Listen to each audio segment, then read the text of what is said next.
Olá, ouvinte, olá, espectador do programa Gente que Fala, muito boa tarde, seja bem-vindo. Eu sou o Mauro Friesman, nós estamos no ar na Rádio Trianon AM 740 de São Paulo e Rádio Universal AM 810 de Santos. Você também nos vê pelas redes sociais, no Instagram e no Facebook, e no nosso canal no YouTube, e também no nosso canal no YouTube. Clique no sininho para receber as notificações de todas as nossas transmissões aí pelo YouTube e ouça os nossos podcasts, todos disponíveis no gentequefala.com.br. Interaja com a gente pelo WhatsApp, no número 973350038 e também pelas redes sociais, marcando a hashtag Programa Gente que Fala. Hoje é quarta-feira, dia de falar de saúde, comportamento e bem-estar no Gente que Fala, e os nossos assuntos são os seguintes: como lidar com os efeitos causados pelo isolamento social, o uso do implante hormonal divide as opiniões médicas, violência doméstica cresce e aumenta traumas durante a pandemia, suicídio e depressão, a pandemia cultural do século XXI. 8 em cada 10 gestantes que morreram de Covid eram brasileiras. E os psicólogos pedem que escolas ouçam as famílias na retomada. Os convidados de hoje para os debates e análises de todos esses temas são os seguintes. Nós recebemos o doutor Alessandro Neves, ginecologista e obstetra, supervisor do Internato de Ginecologia e Obstetrícia da Universidade de São Caetano do Sul. Doutor Alessandro Neves, seja bem-vindo ao Gente que Fala. Tudo bem? Doutor Alessandro Neves, algum problema com a conexão do doutor? Vamos aqui na sequência com a doutora Cristiane Pertucci, psicoterapeuta e coach, especialista em terapia de EMDR e Brain Spotting. Doutora Cristiane, tudo bem? Tudo bem, Mauro. Prazer estar aqui com você novamente. Muito obrigado pela presença. E também com a gente a Cibele Chiquinati, psicóloga do Centro Transmontano Saúde e do Hospital IGESP. Cibele, tudo bem por aí? Tudo bem, Mauro? Boa tarde. É um prazer estar aí com todos vocês, viu?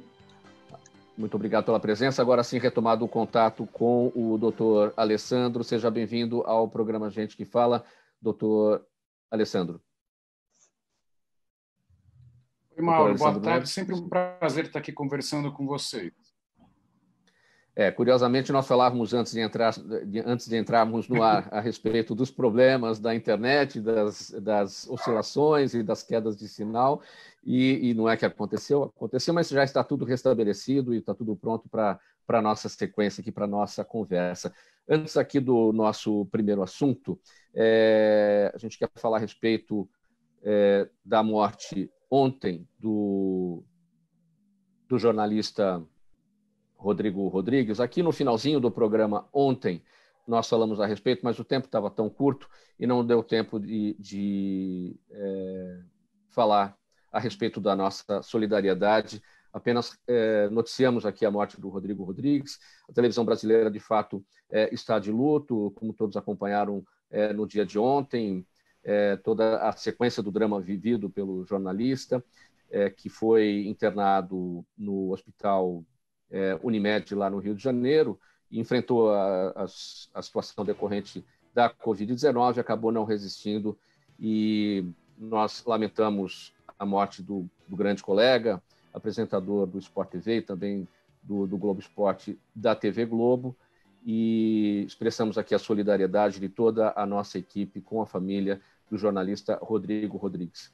Também ontem, nós perdemos uma grande figura, um grande nome para o jornalismo na televisão brasileira, jornalista Zildete Montiel, também vítima da Covid-19, e ela estava internada aqui em São Paulo, no Hospital Municipal da Bela Vista, desde o início do mês de julho, também não resistiu aos problemas decorrentes da Covid-19. Também expressamos a nossa solidariedade, a solidariedade de toda a nossa equipe, do Gente que Fala, com a família da jornalista Zildete Montiel.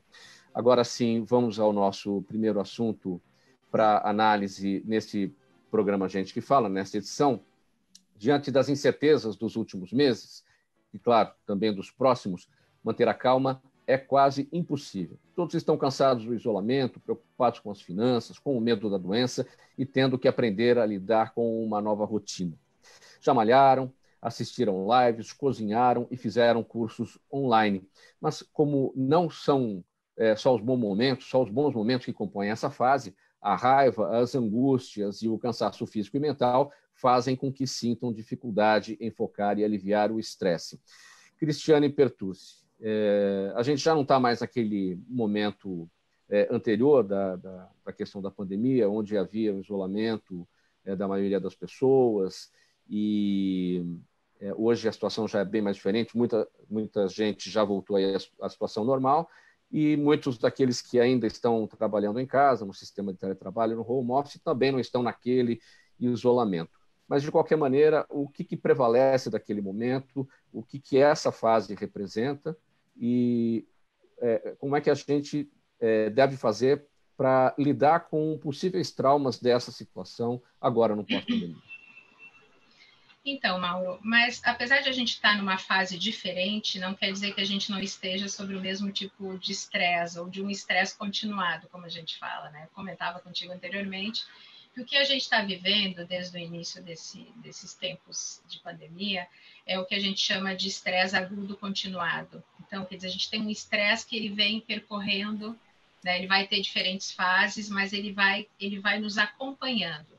Então, esse acompanhamento de estresse, então assim, eu estava até anotando aqui, né? Essa atmosfera de perdas, de lutos, de notícias o tempo todo, de notícias negativas, ele é um contínuo para o nosso cérebro. Então a gente tem que entender que mesmo que o nosso cérebro se acostume com esse, que a gente está chamando novo normal, esse novo normal, ele gera um estranhamento e ele gera um estresse, ele gera uma situação para o cérebro de que o cérebro está sendo atacado, porque assim, o estresse para o cérebro é uma sensação de que ele tem que revidar, que ele tem que se proteger. E é isso que é estressante para o cérebro. Então, isso que nos torna vulneráveis e nos torna sensível e predisposto a adoecer, mental e fisicamente. Então, é importante que nesse momento a gente possa estar se monitorando cada vez mais, tanto a mente quanto o corpo. E o estresse agudo continuado, ele não é fruto de um evento único. Então, por isso, por mais que a gente ache que a gente está adaptado, a gente tem que estar prestando atenção aos sinais. Então, quais são esses sinais? Sinais, às vezes, são alterações do sono, alterações do corpo, como gastrointestinal. Tudo que for do gastrointestinal são sempre sinais que a nossa mente está em estado de alerta, né? A mente em estado de alerta, ela tem 3 reações: luta, fuga e congelamento. Por isso que é muito comum, agora há pouco eu estava fazendo um atendimento e uma cliente falava assim, eu não tenho vontade de sair. E daí a gente estava fazendo um trabalho, eu faço trabalhos com técnicas de MDR de reprocessamento, e a gente foi trabalhando e lá pelas tantas apareceu a percepção dela de que ela não tinha vontade, ela estava com medo de sair. Então, assim, às vezes a nossa vontade ela fica mascarada com outras emoções que estão atrás. Então é isso que a gente precisa começar a trabalhar.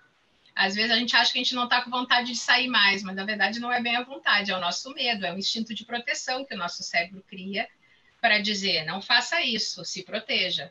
Então são essas coisas que é importante a gente poder buscar daqui para frente acompanhar. Como é que a gente trata? Não fala. Isso vale para todo mundo, para adultos, para adolescentes e crianças? Todo mundo, porque isso faz parte do nosso cérebro primitivo. A gente tem uma parte do nosso cérebro que é o cérebro primitivo, o cérebro reptiliano. O cérebro reptiliano que faz esse instinto de defesa, luta, fuga e congelamento. Então, todo mundo tem. Só que a manifestação e os sinais e sintomas são diferentes. Por isso que a gente precisa entender a forma como cada um vai representar isso é que é peculiar a cada indivíduo. Sim. E quem sofre mais, homens ou mulheres? Nós sofremos igualmente. De novo, a forma como demonstra que é diferente. Então, as mulheres têm uma tendência a deixar as emoções aparecerem mais. Elas não fogem muito e não têm muita dificuldade de mostrar. Não, a nossa feminilidade não é afetada quando a gente mostra as nossas emoções. Os homens, eles têm uma tendência a mascararem mais as emoções por uma questão cultural, por uma questão biológica, até a própria questão dos hormônios masculinos, que eles dão uma dessensibilizada nas emoções. A testosterona faz com que os homens nem sempre se percebam claramente as emoções, né? Sim. Cibele, qual é o seu olhar, a área da psicologia sobre esse tema? A doutora Cristiane falou mais com o olhar, com a observação da psicoterapia. São olhares diferentes, não? Sim, sim. Na verdade, assim, nesse momento de pandemia, o estresse tem sido decorrente, aflorado, né, na população. E se a gente for imaginar as medidas, né, você falou aí da academia, né, do Netflix, enfim, são medidas, né, que algumas pessoas têm buscado, que são efetivas, porém é necessário muito mais, né? Essa questão do pensamento alternativo, né, de um posicionamento, na verdade, mais selecionador, né? Então, assim, evitação de notícias diárias, né? Eu tenho pacientes que é o dia inteiro vendo notícia negativa, né? E aí o que acontece? Ele está colocando o organismo dele, consequentemente, diariamente, diante desse estímulo aversivo, né? Então, o ideal é a evitação dessas notícias. Claro que de vez em quando, se olhar, se manter informado, ok, né? Mas o dia inteiro você vê essas notícias, isso vai afetar o seu emocional, né? Então, essas medidas, esse suporte nesse momento é o ideal para se enfrentar esse estresse. Eu converso muito em relação a esse pensamento alternativo, né? Porque o que acontece? Uma visão pessimista por conta da situação da pandemia está pairando aí na nossa sociedade, né? Como a doutora falou e você mesmo comentou, Mauro, a questão do luto a todo momento, as notícias, enfim, as vacinas que estão aí sendo elaboradas, e esse paciente com estresse só vai intensificando, né? E essas medidas são importantes nesse sentido, né? De buscar aí esse pensamento, a psicoterapia também.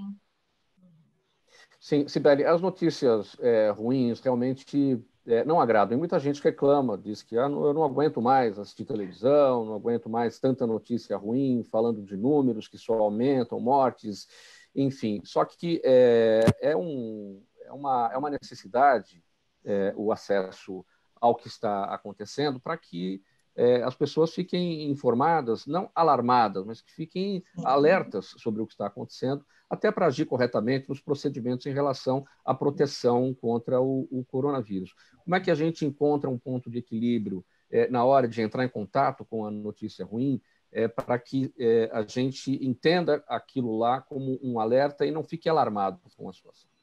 Sim, é toda uma questão de equilíbrio, né, para tudo na vida, Mauro. Então, assim, vamos pensar num paciente, eu estou focando num paciente estressado já, tá? Então, com já o estresse ali dominando. Dia sim, dia não, ele dá uma olhada ali nas notícias, né? Eu tenho pacientes que olham as notícias a cada 2 horas, né? Então, é um estímulo muito aversivo. Eu consigo equilibrar isso. Olha, hoje eu vou olhar as notícias, amanhã eu vou, enfim, cuidar de outras atividades, no dia posterior eu olho novamente. Manter esse equilíbrio na medida do possível, né? Doutor Alessandro Neves, a doutora Cristiane falou aí como é que a gente sofre, como é que o organismo sofre os efeitos. A partir da sua área, ginecologia e obstetrícia, quais são os efeitos da pandemia conforme, aí no caso, a situação da mulher, né? Olha, o que a gente tem percebido, Mauro, é que algumas mulheres que já têm alguns problemas, alguma sintomatologia mais complicada, esses sintomas acabam piorando durante a pandemia. Então, duas coisas que têm aí chegado para a gente com uma frequência bastante grande. Primeiro, são os problemas de relacionamento. Então, muitas mulheres que já têm uma dificuldade de relacionamento, já tinham previamente essas dificuldades, elas aumentam e potencializam durante a pandemia, provavelmente pela convivência maior. E aí o que chega para a gente frequentemente, a ponta do iceberg, é na questão do relacionamento sexual, que já tinha algum tipo de dificuldade e acaba, obviamente, piorando nesse momento de pandemia. E outras situações que estão relacionadas até com a questão do implante, que é aquilo que é muito comum a gente ouvir nas mulheres, né? Que é a questão da TPM, a tensão pré-menstrual, que é muito individual, mas isso pode incomodar muito algumas mulheres. No período menstrual, a retenção hídrica, a sensação de inchaço, irritabilidade. Então, você imagina que isso já é um transtorno para o indivíduo, para a mulher.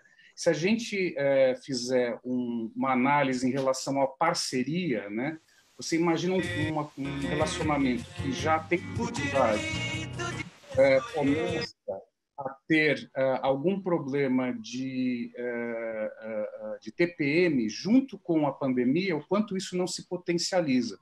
Então, a gente tem visto essas duas situações, Mauro, situações que vinham caminhando de uma certa forma escondidas e outras situações que acabam aflorando durante a pandemia, principalmente por conta do relacionamento.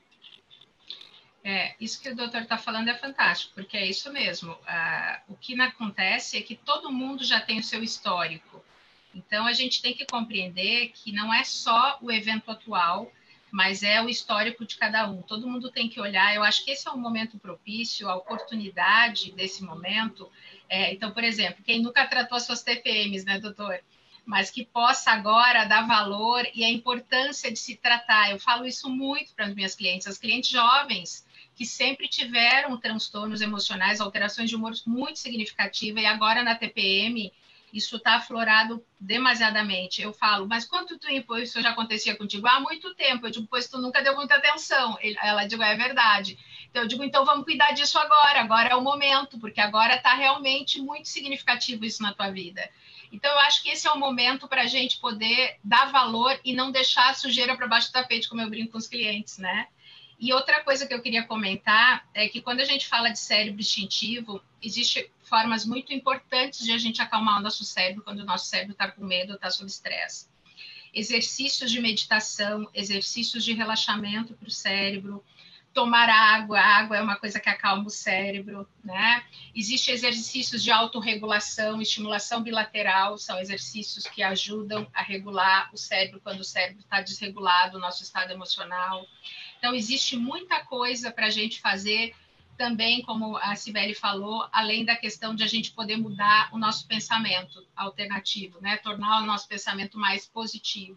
Então, que as pessoas busquem coisas para acalmar o cérebro, ou seja, tornar o cérebro mais regulado. Isso é uma coisa super importante e que vai trazer um resultado para o nosso corpo, né, doutor Alessandro? Para o nosso corpo ter menos sintomas físicos. Você nos acompanha pela Rádio Trianon AM 740 de São Paulo, Rádio Universal AM 810 de Santos, também nas redes sociais, no Instagram, no Facebook e no nosso canal no YouTube. Aí no YouTube, clique no sininho para receber as nossas notificações todas as vezes que entrarmos no ar com o programa Gente que Fala.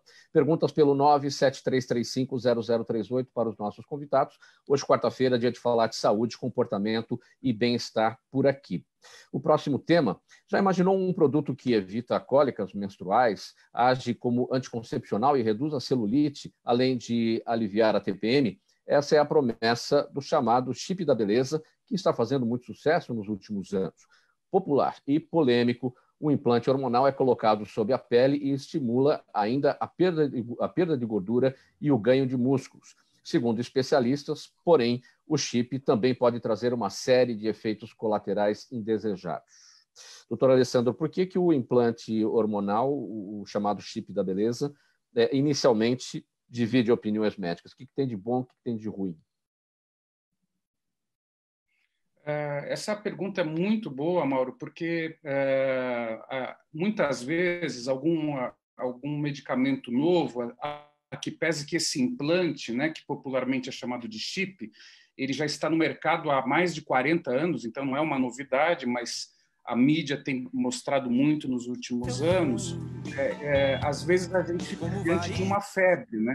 Diante de uma novidade, as pessoas acabam querendo usar e achando que existe uma fórmula milagrosa para os problemas, né? Principalmente quando a gente está falando de perda de peso e de autoestima. Então, acho que essa é a primeira mensagem. Não existe milagre e que, como qualquer tratamento médico ou psicoterápico, acho que a Cibele e a Cristiane concordam comigo, toda abordagem precisa ser muito individualizada. Então, cada paciente tem uma história, tem uma situação e para cada uma tem um tratamento. De fato, o implante hormonal, que é conhecido como chip, ele tem uma série de benefícios quando bem indicado. Então, para essas pacientes que sofrem demais com TPM, com inchaço e retenção hídrica durante o período menstrual e todos os sintomas que acompanham, como insônia, irritabilidade e que causam dificuldade no relacionamento. Muitas mulheres sofrem demais com dores, com cólicas menstruais, algumas até deixam de fazer as suas atividades diárias, deixam de trabalhar porque precisam ficar em casa em tratamento com analgésicos anti-inflamatórios.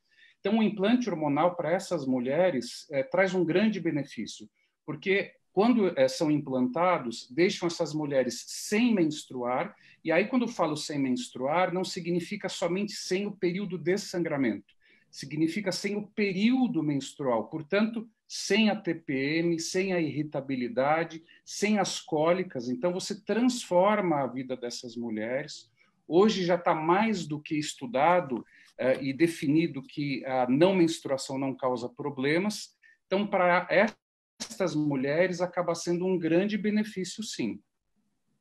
Agora, como tudo na medicina, doutor Alessandro, uma coisa é para quem pode, outra coisa é para quem quer. Porque a mulher, ela pode falar, mas eu quero esse tipo de tratamento. Mas para ela querer, ela precisa poder, ela precisa provavelmente fazer exames e algumas análises para ver se é o caso, né? Como é que funciona essa decisão entre o médico e o paciente? Bom, como sempre, é fundamental. Felizmente, os implantes não são vendidos em farmácias, então isso já protege a gente um pouco contra a automedicação. Então, é fundamental uma avaliação médica com o ginecologista que tem experiência com implantes.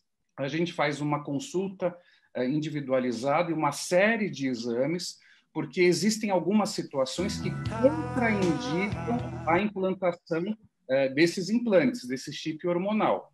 Então, quais são essas situações? Quem são as pacientes em que nós não podemos colocar os implantes? Então, aquelas pacientes que já tiveram trombose, por exemplo, as pacientes que têm problemas graves de fígado, pacientes que têm pressão arterial elevada de difícil controle, diabetes de difícil controle, são pacientes que a gente vai contraindicar o uso do implante. Além disso, em algumas mulheres, o implante pode trazer dois sintomas desagradáveis, que é o aumento da oleosidade da pele e, eventualmente, o aumento da queda de cabelo.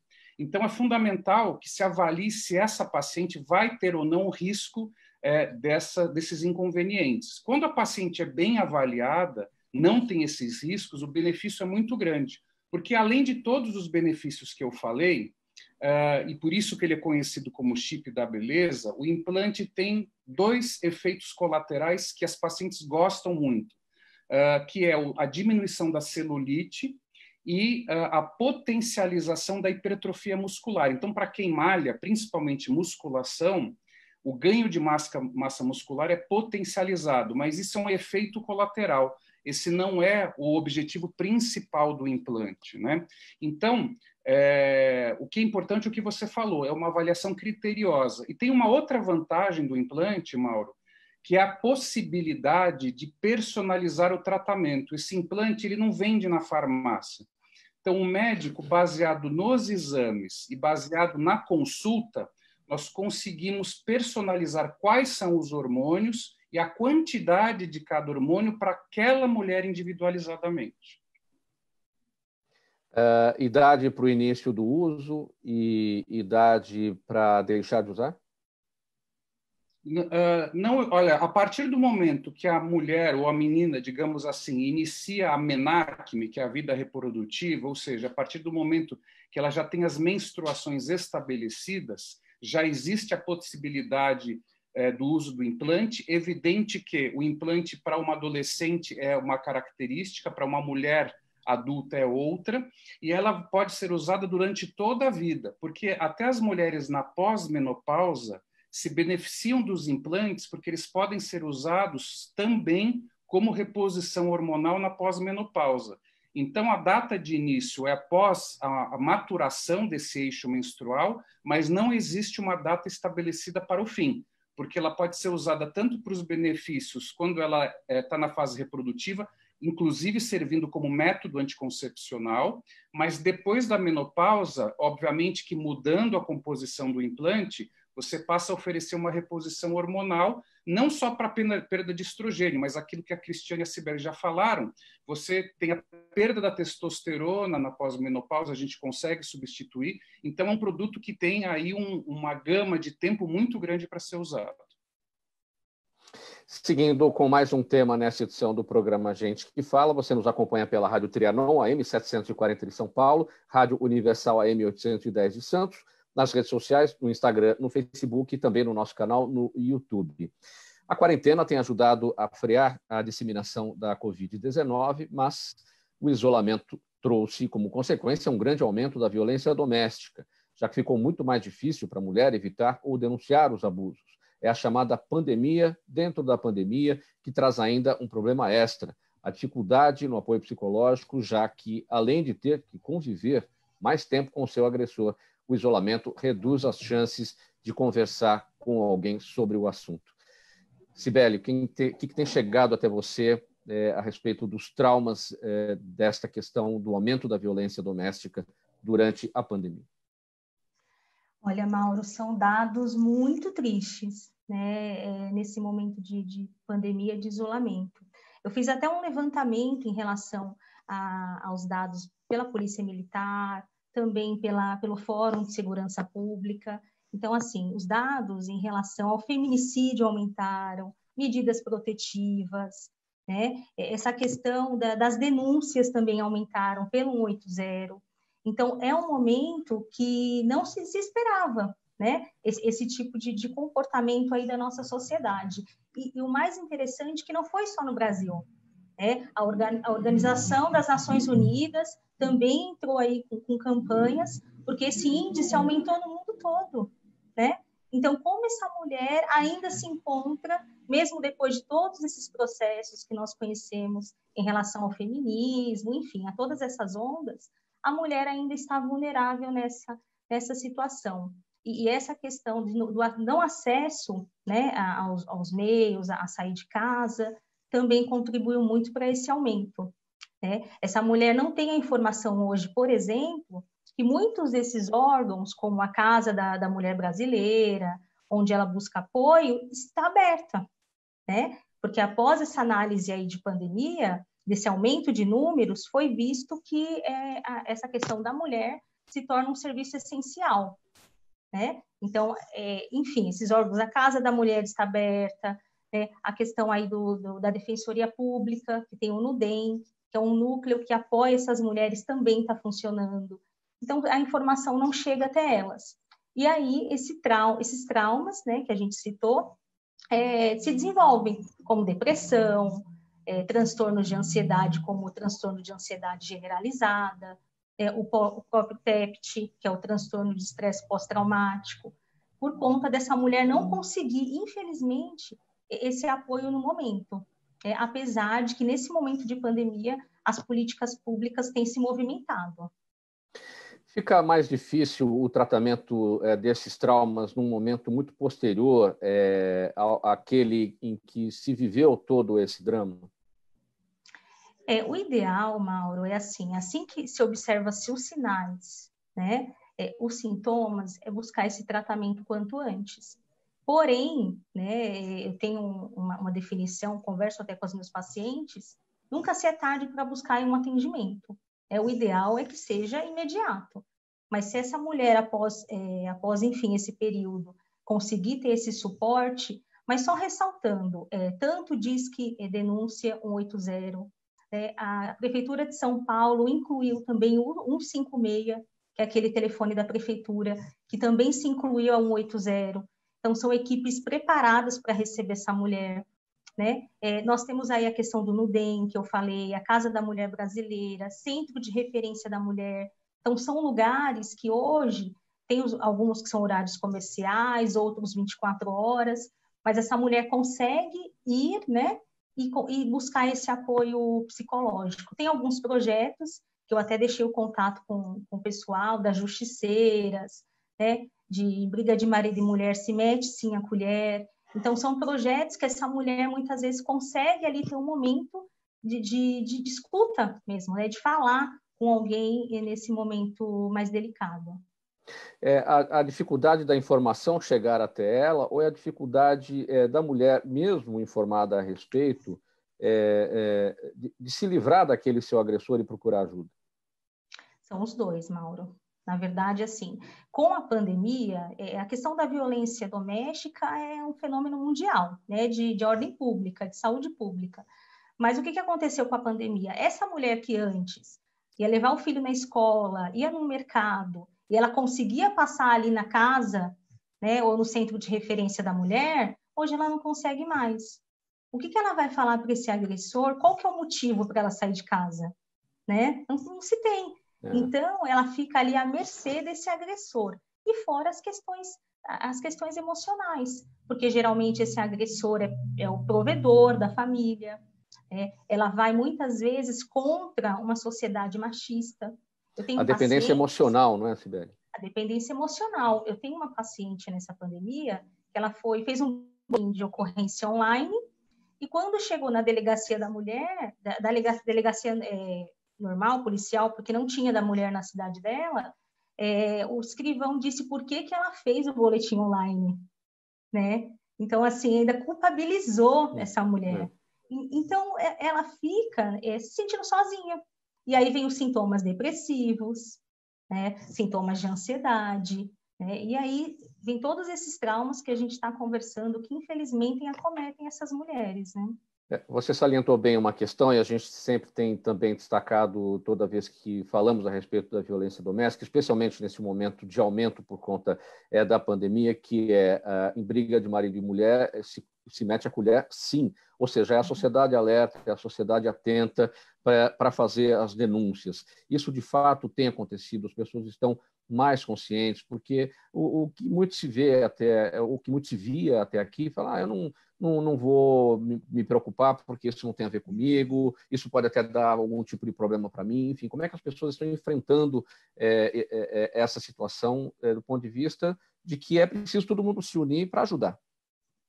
Sim. É assim, se a gente for pensar numa perspectiva histórica, Mauro, melhorou muito, né? As mulheres têm agora lugares onde elas conseguem um suporte psicológico, jurídico, social, né? Agora, no mês de junho, a Prefeitura de São Paulo também disponibilizou um auxílio hospedagem, né? Para algumas mulheres em situação de risco e que ganham menos de 1/4 do salário mínimo. Então, isso é assim, tem crescido, porém, né, a gente sabe que ainda se precisa muito investimento, né, muita discussão. Infelizmente, a sociedade, a comunidade que essa mulher vive, tem muito medo, né, de se posicionar. Eu tenho pacientes que a família toda ficou contra ela, né, como se ela fosse culpada. Além de ser vítima da violência, ela é culpada por algo que ela não fez, né? E essa mulher fica ali sozinha. E como a gente consegue dar esse suporte? Né? Justamente com essas políticas públicas, né? Com a rede de apoio da comunidade. Né? Às vezes, você não precisa meter a colher diretamente ali naquele momento. Você, lógico, ouviu o barulho, ouviu a briga, diz que denúncia. Né? Mas se você suspeita e não ouviu nada, mas você suspeita, em algum momento, vendo essa mulher chegar da compra, se oferecer, ser solícita, né? Às vezes, essa mulher só quer alguém para conversar. E aí é nesse momento que a sociedade, a comunidade pode intervir.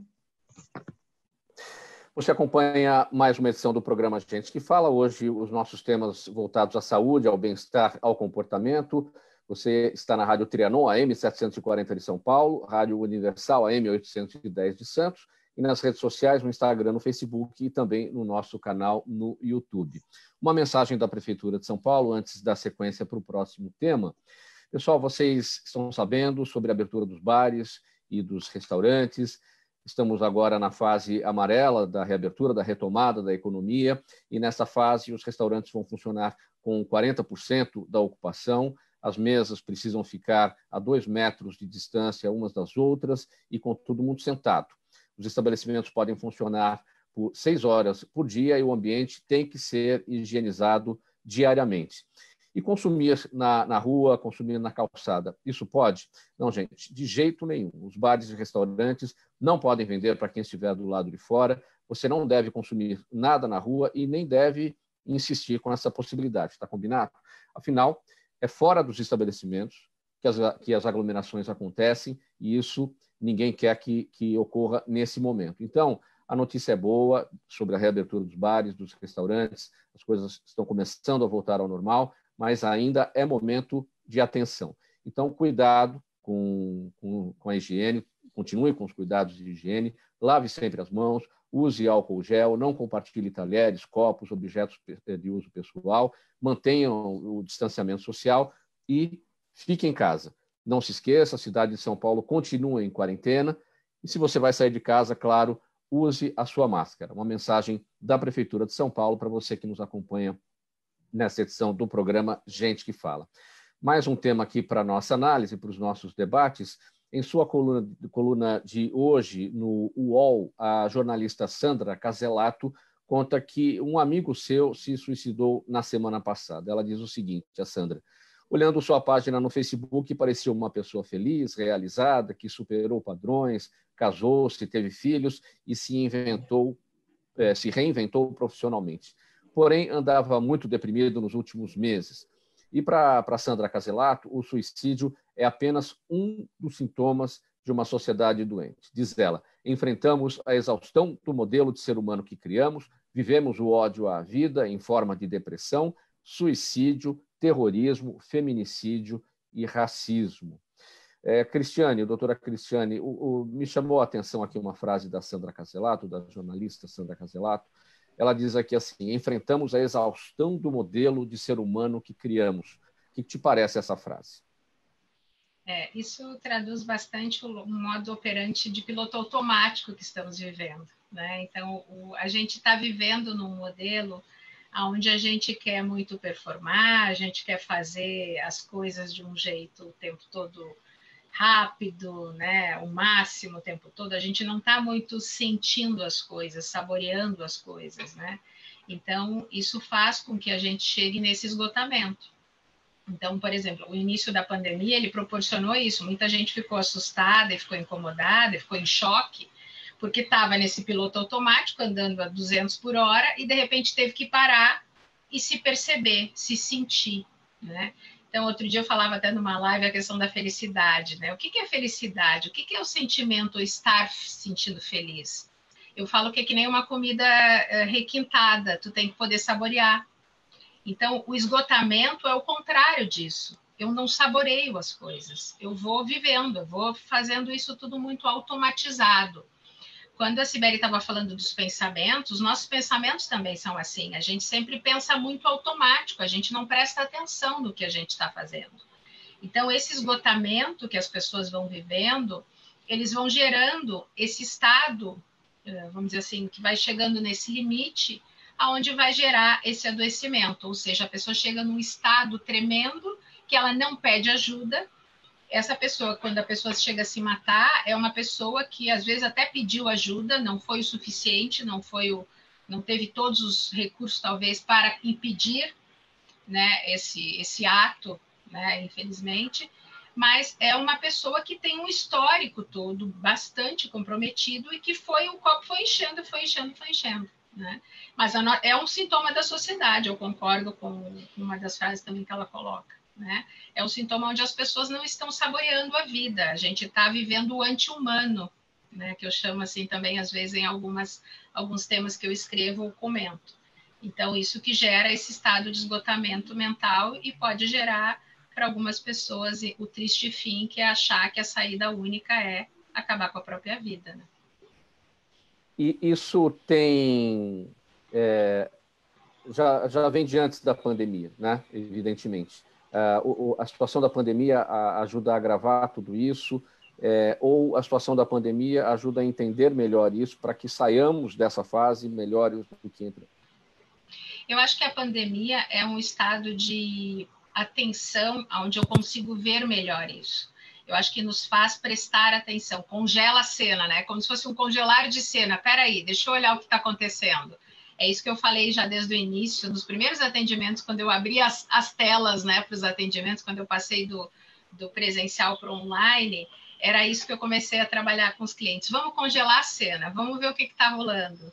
E é isso que eu acho que é essa oportunidade. Eu falo que as crises, qualquer crise humana, existencial, ela tem que servir para a gente poder olhar as coisas de fato e trabalhar sobre elas. Então, acho que a pandemia ela serve para isso. Vamos ver o que já estava rolando e agora dar mais atenção. Como o doutor falou ali, quer dizer, a TPM já existia. Agora, com a pandemia, a violência já existia. O que aconteceu com o enclausuramento? O casal já brigava, o cara já era violento, a relação já era tóxica, ela só eclodiu, né? Aquilo ficou confinado, e daí o negócio virou uma panela de pressão, né? Então, eu acho que essa é a oportunidade de a gente não jogar mais, não fingir que as coisas não estão acontecendo. Eu acho que essa é uma grande oportunidade para a gente, de fato, nos tratar como humanos e, de fato, nos cuidar como humanos e como deveríamos fazer sempre, né? A nossa mente e o nosso corpo. Doutor Alessandro Neves, para repercutir um dado aqui, estudo publicado no Jornal Internacional de Ginecologia e Obstetrícia mostra que de 160 mortes maternas no mundo, 124 foram no Brasil, em relação... são 8 em cada 10 gestantes que morreram de Covid. E dessas 8 em cada 10 gestantes que morreram de Covid, ou seja, 80%, eram brasileiras. Por que temos esse pódio, doutor Alessandro? Eu olhei esse trabalho, é um trabalho brasileiro, né, que mostra esses dados. Como tudo a respeito do coronavírus, né, Mauro, nós não sabemos muita coisa sobre a doença. Essa é a maior dificuldade que existe, o desconhecimento de como funciona. Nós podemos levantar algumas suposições. Então, primeiro, o nível socioeconômico dessas mulheres, se a gente for ver o estudo, a maioria dessas mortes aconteceu no puerpério, ou seja, após o nascimento. Então, a gente precisa analisar qual é a condição de acesso que essas mulheres tinham aos serviços de saúde no pós-parto, em que regiões elas moravam e se elas tinham acesso a esses serviços de saúde, se essas localidades estavam preparadas para o atendimento a pacientes como coronavírus, com isolamento, com leitos de UTI, hospitais de campanha, enfim. Nós precisamos lembrar que, muitas vezes, quando já existe um medo, né? A Cristiane e a Cibele estudam muito bem isso, a pandemia criou uma situação de medo generalizado, e essa situação de medo, quando a puérpera está diante de um filho recém-nascido, o instinto protetor ele pode falar mais alto. Então, muitas vezes, essas mulheres podem começar a apresentar sintomas no pós-parto e, com medo de se contaminarem, de uma fragilidade maior, elas postergam a ida ao serviço de saúde ou acabam nem indo ao serviço de saúde. Então, essa é uma das possibilidades de nós analisarmos. Sobre a gestação e o coronavírus, hoje, o que se sabe? Quais são as recomendações?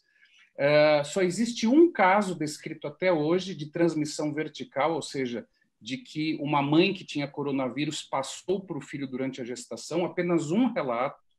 Então, ainda é muito cedo para afirmar que, de fato, o coronavírus passa através da gestação. Por enquanto, não há nenhum relato de que o coronavírus passa através do leite materno, portanto, as mães devem continuar amamentando os seus filhos. Existe uma recomendação para que, se você puder, você postergue o planejamento de uma gestação. Só para a gente ter uma ideia, os casais que têm dificuldade de engravidar e precisam de procedimentos como fertilização in vitro não puderam fazê-lo neste momento de pandemia. As clínicas de fertilização, por recomendação do Conselho Federal de Medicina, ficaram fechados para evitar gestações nesse momento de pandemia, né? Então, hoje, a grávida ela tem que seguir as mesmas orientações e os mesmos cuidados da população geral. O Ministério da Saúde no Brasil incluiu as grávidas como grupo de risco, fazendo um paralelo com a epidemia do H1N1, mas não existe efetivamente nenhuma evidência de que a grávida é mais predisponente a coronavírus do que uma mulher não grávida. Mas o cuidado com a higiene, isolamento, uso de máscara tem que ser o mesmo. Sim. Cibele, tem uma pergunta aqui da Flávia, da Pompeia. Ela quer saber o seguinte: a pandemia trouxe um acúmulo ainda maior de trabalho para a maioria das mulheres. Elas estão trabalhando em home office, como donas de casa e até como auxiliar das professoras nas aulas online. Qual é a consequência disso na saúde mental delas nos próximos meses? Uma pergunta da Flávia da Pompeia. E nessa pergunta eu quero acrescentar o seguinte: os psicólogos estão pedindo para que as escolas ouçam as famílias na retomada das aulas, que não só garantam o espaço escolar, o ambiente escolar como um local seguro, livre de Covid-19, com higienização, com tudo, mas que a escola ouça o que o aluno e a família do aluno têm a dizer. Eu gostaria da sua avaliação nesses dois aspectos, por favor, Sibeli.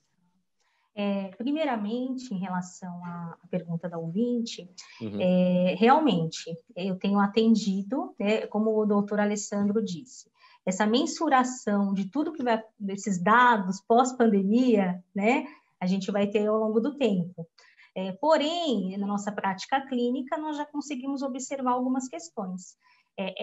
Realmente, as mulheres estão sobrecarregadas, né? Voltamos novamente àquela questão do machismo estrutural, né? Onde os dois estão trabalhando em home office, mas a mulher precisa dar conta do filho, do almoço, do trabalho dela, da casa, enfim, sobrecarregada, né? Essa mulher, ela pode buscar, ao longo do tempo, sim, quais são as consequências? Transtornos de ansiedade, né? Desregulação emocional, né? Tem também algumas que já têm essa predisposição também, episódios depressivos, síndrome do pânico, enfim, são transtornos que podem se desenvolver ao longo desse período. O que eu tenho observado na prática clínica hoje é o transtorno de ansiedade, né? Porque essa mulher não consegue nem ter um atendimento psicológico por videochamada, né? Ela fala 2 minutinhos e ela já tem que correr porque, enfim, as coisas estão acontecendo, né? Então, ela buscar esse suporte o quanto antes, né, para justamente não desenvolver todos esses sintomas que podem sim acontecer por conta dessa sobrecarga, preocupações excessivas, enfim. Em relação a... Pode falar, Mauro.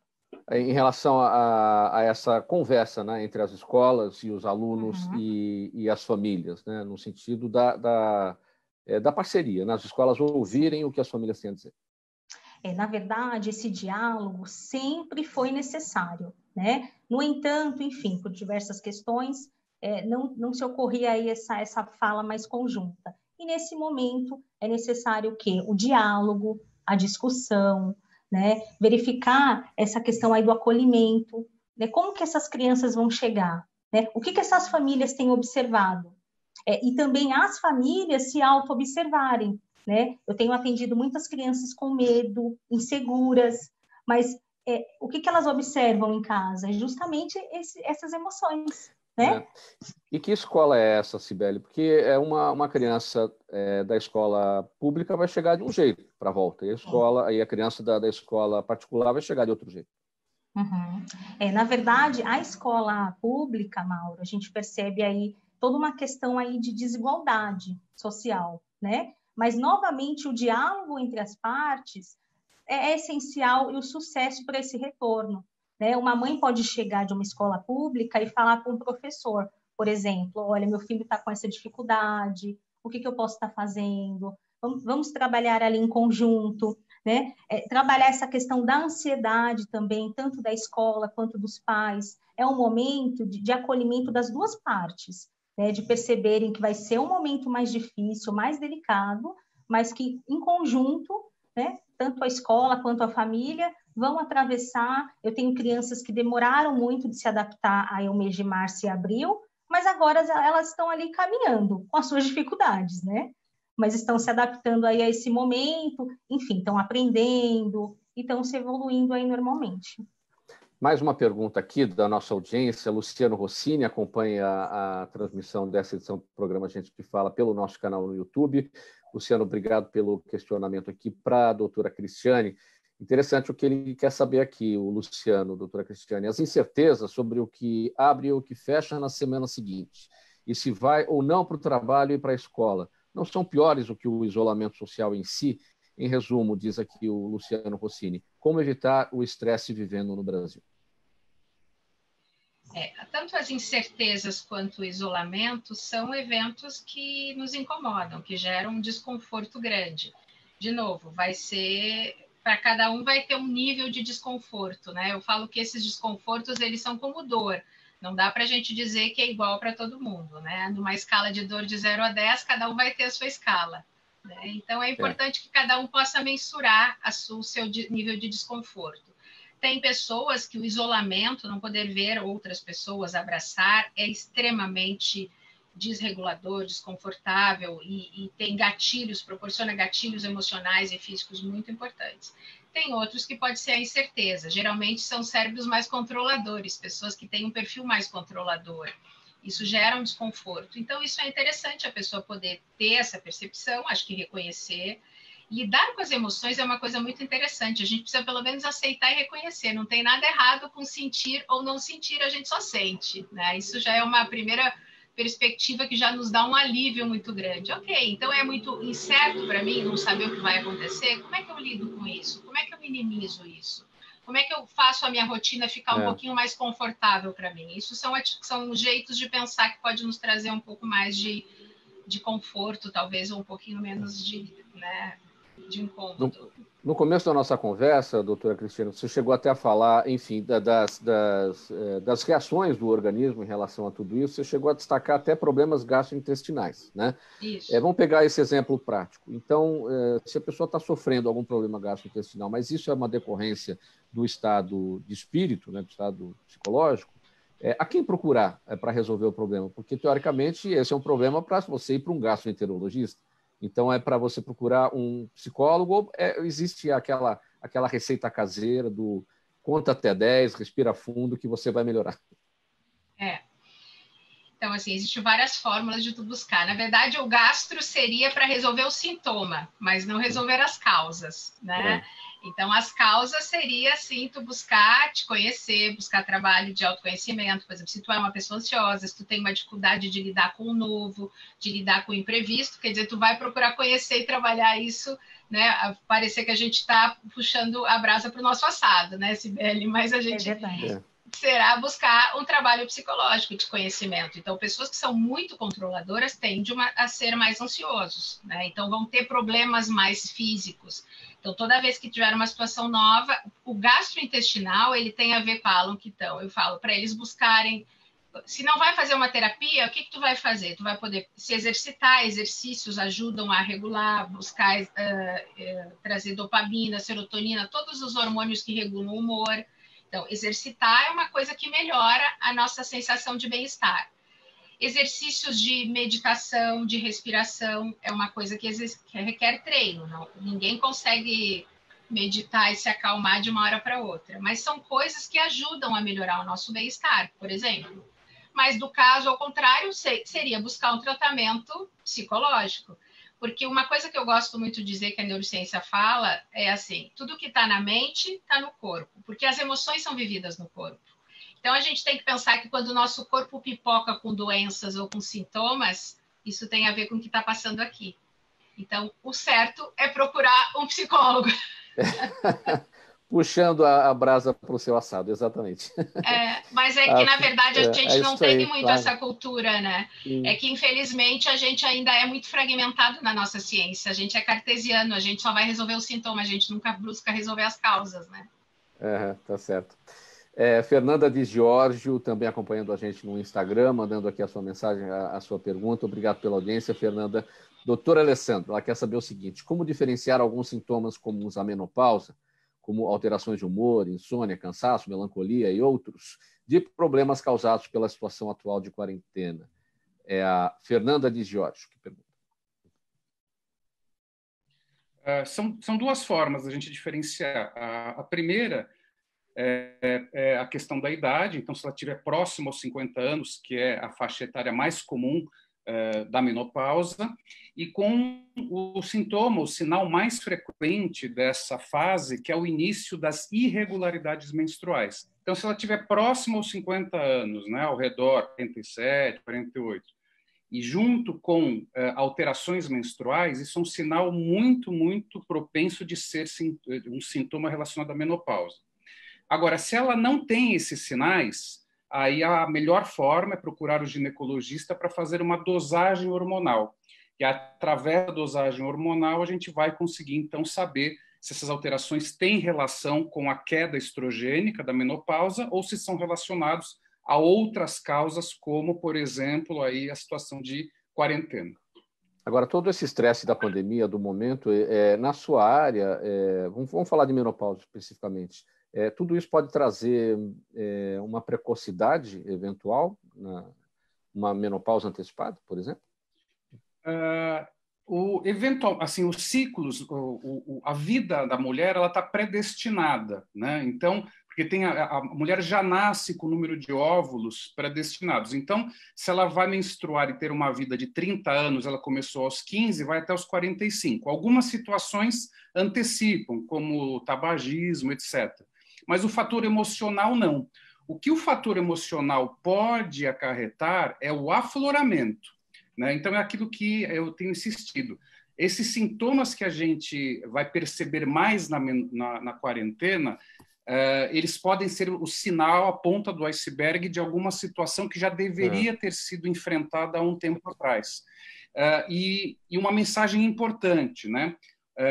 Nós não podemos deixar para lá. Então, acho que a Cibele, a Cristiane concordam comigo, todos esses sintomas prévios, mas que afloraram na menopausa, afloraram na quarentena, nós não podemos deixar para lá. Os serviços de saúde estão funcionando com os devidos cuidados, existe a possibilidade do atendimento online, que está regulamentado provisoriamente pelo Ministério da Saúde.